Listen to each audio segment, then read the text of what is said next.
আসসালামু আলাইকুম viewers, welcome to mother cooking channel. আজকে আমি আপনাদেরকে কই মাছের ভর্তা করে দেখাবো। আর এই কই মাছের ভর্তাটা এতটাই মজার হয় যে গরম ভাতের সাথে এই ভর্তাটা খেতে কিন্তু ভীষণ ভালো লাগে। চলুন তাহলে রেসিপিটা দেখে নেওয়া যাক। কই মাছের ভর্তা করার জন্য আমি এখানে 2টি কই মাছ নিয়ে নিয়েছি। আর এই কই মাছগুলোকে আমি খুবই ভালোভাবে পেঁচে কেটে ধুয়ে নিয়েছি। এখন আমি এর মধ্যে দিয়ে দিব হলুদের গুঁড়া। আমি খুব অল্প পরিমাণে হলুদ এর উপর দিয়ে এভাবে ছড়িয়ে ছিটিয়ে দিচ্ছি। তারপর দিয়ে দিচ্ছি লবণ, প্রায় হাফ চা চামচের মতো।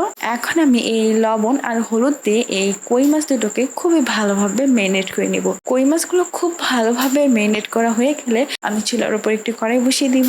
তারপর চুলাটি অন করে চুলার আঁচ মিডিয়ামে রাখবো। দিয়ে দিচ্ছি সয়াবিন তেল। এখন আমি এই তেলটাকে কিছুটা গরম করে নিব। তেলটা কিছুটা গরম হয়ে এলে আমি কই মাছগুলোকে এই তেলের মধ্যে দিয়ে দিচ্ছি। এই সময় আমি এই তেলের মধ্যে কই মাছগুলোকে খুব ভালোভাবে ফ্রাই করে নেব।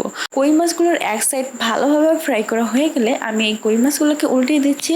কই মাছগুলোকে উল্টিয়ে দিয়ে কই মাছের ওই পাশটাও ভালোভাবে ফ্রাই করে নিচ্ছি। যখন কই মাছের এই পাশ ও পাশ খুব ভালোভাবে ফ্রাই হয়ে যাবে তখন আমি কড়াইয়ের মধ্যে দিচ্ছি রসুনের কোয়া হাফ কাপ। এখন আমি এই মাছগুলোকে এভাবে এক সাইডে রেখে এই রসুনের কোয়াগুলোকে ফ্রাই করে নিব। আমি এই রসুনের কোয়াগুলোকে 50% মতো ফ্রাই করে নিয়েছি। এই সময় দিয়ে দিব পেঁয়াজ কুচি 1 কাপ, দিয়ে দিচ্ছি আদা কুচি 2 টেবিল চামচ। এখন আমি এই মাছ পেঁয়াজ রসুন সবগুলোকে একসাথে নাড়িয়ে দিব। আর যেহেতু আমি মাছটাকে ফ্রাই করে নিয়েছি তাই এই সময় কিন্তু মাছটা আর ভাঙবে না।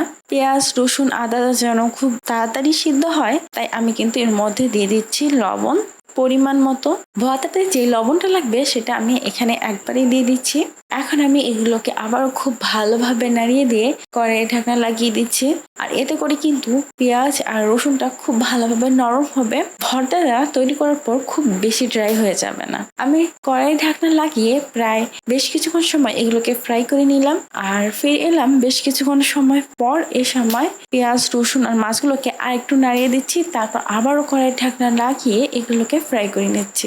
এই পর্যায়ে আমার পেঁয়াজ রসুন খুব ভালোভাবে ফ্রাই হয়ে গেছে। আর এগুলো থেকে কিন্তু খুব সুন্দর একটা স্মেল পাওয়া যাচ্ছে। পেঁয়াজ রসুনগুলো বেশ নরম হয়েছে। এখন কিন্তু আমি চুলাটা অফ করে দিই। এখন আমি এই মাছ পেঁয়াজ রসুনগুলোকে উঠিয়ে নিব। তারপর চুলার উপর আমি আরেকটি ফ্রাই প্যান বসিয়ে দিচ্ছি। দিয়ে দিচ্ছি শুকনো মরিচ 10টি। ঝালটা আপনারা আপনাদের পছন্দ অনুযায়ী কম বা বেশি করে দিতে পারেন। আমি এই শুকনো মরিচগুলোকে খুব ভালোভাবে ফ্রাই করে নিয়েছি। আর এই সময় শুকনো মরিচগুলো কিন্তু খুব সুন্দর মুচমুচে হয়ে গেছে। এখন আমি এই শুকনো মরিচগুলোকে উঠিয়ে নিচ্ছি। এখন আমি একটা প্লেটের মধ্যে প্রথমে এই শুকনো মরিচগুলোকে ভেঙে নিচ্ছি। আমি হাত দিয়ে কষলে কষলে এই শুকনো মরিচগুলোকে ভেঙে নিচ্ছি। শুকনো মরিচগুলো ভাঙা হয়ে গেলে আমি ফ্রাই করা পেঁয়াজ রসুন আর আদা এই শুকনো মরিচের সাথে খুব ভালোভাবে মেখে নিচ্ছি। আর এই সময় কিন্তু এগুলোকে খুব ভালোভাবে মেখে নিতে হবে। আমি প্রায় 4 থেকে 5 মিনিটের মতো সময় এগুলোকে খুব ভালোভাবে মেশ করে নিয়েছি। এখন আমি এই কই মাছগুলোর মাঝখান থেকে এর কাঁটাটা বের করে নিচ্ছি এবং এর মাথাটা বার করে নিচ্ছি। তারপর এই মাছগুলোর সাথে আলতো হাতে এই ভর্তাটাকে খুবই ভালোভাবে মাখিয়ে নিচ্ছি। তৈরি হয়ে গেছে খুবই মজাদার মাছের ভর্তা। আর এই মাছের ভর্তাটা দিয়ে কিন্তু আপনারা ভাত পরোটা রুটি খিচুড়ি যে কোনো কিছুই খেতে পারেন। আর এই ভর্তাটা খেতে কিন্তু খুবই মজার হয়। আমার কাছে একটু পার্সোনালি এই ভর্তাটা খুবই ভালো লাগে। প্রিয় দর্শক, এই ছিল আমাদের আজকের রেসিপি।